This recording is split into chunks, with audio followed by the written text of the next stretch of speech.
আর একটা শিল্প করেছেন, আপনারা হয়তো জানেন না, সেটা হচ্ছে মিস্টার ইন্ডিয়ার চশমা শিল্প। ওই চশমাটা পরলে এই শিল্পগুলো দেখা যাবে। সেটা খুব তাড়াতাড়ি লঞ্চ হবে এবং আপনারা দেখতে পারবেন যে ওই চশমাটার পরে বিভিন্ন দিকে শিল্প দেখতে পাবেন। ওই চশমাটা ছাড়া শিল্পগুলো দেখতে পাবেন না। ওটা ডিজাইন অগ্নিমিত্রা পল করছেন, ওই চশমাটা ডিজাইন অগ্নিমিত্রা পল করছেন, এবং ওই চশমাটা আগামী দিনে বাজারে আসবে। ওই চশমাটা বাংলার মানুষকে দেওয়া হবে ফ্রিতে। বাংলার মানুষ চারিদিকে শিল্প দেখতে পাবে। তাছাড়া আপনারা দেখতে পেয়েছেন আমরা কর্ম দেখতে পাইনি। কেন্দ্রে যখন ক্ষমতায় আছে বিজেপি সরকার, এত বছরে আমরা কর্মসংস্থান দেখতে পাইনি, আমরা শিল্প দেখতে পাইনি।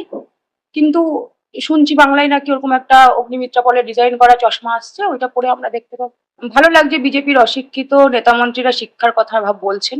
তো ভালো লাগছে যারা বলছেন সেটা ভেঙে দেবো, তারা আগামী দিনে শিক্ষার কথা বলছেন, এটা শুনেই আমার ভালো লাগছে। দেখা যাক কতটা কি করবে, তারপর উত্তর। জনগণের উদ্দেশ্যে মন্তব্য রাখবো, বিচলিত হবেন না।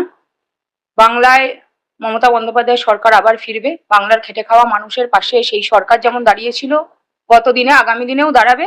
এবং যারা হকার দাদারা আছেন, কাকারা আছেন, তাদেরকে বলবো যে ভরসা রাখুন।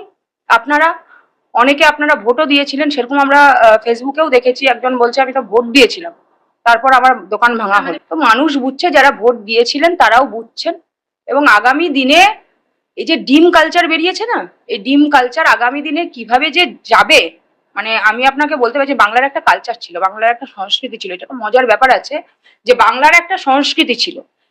যে দলই ক্ষমতায় আসুক না কেন, 34 বছর পর তৃণমূল ক্ষমতায় এসে আমরা দেখিনি এরকম ডিম মারছে কাউকে, এইভাবে দড়ি পরিয়ে, কোমরে দড়ি পরিয়ে, হাফ প্যান্ট পরিয়ে কাউকে ঘোরাচ্ছে। আজকে পুলিশের কাজ কিন্তু করছে না। আজকে বিজেপি যেভাবে নির্দেশ দিচ্ছে, সরকার যেভাবে নির্দেশ দিচ্ছে, সেভাবে কাজ করছে।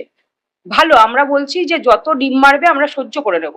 কিন্তু জানেন তো, আমি একটা কথা সবসময় বলি, আপনি সেই অস্ত্রই নিক্ষেপ করবেন যেই অস্ত্রের আঘাত আপনি নিজে খেতে পারবেন।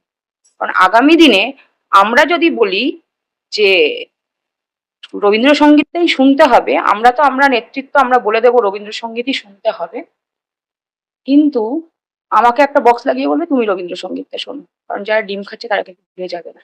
এটাই শুরু বলবো। আরো লেটেস্ট খবরের আপডেট পেতে ফলো করুন রাতদিন.in।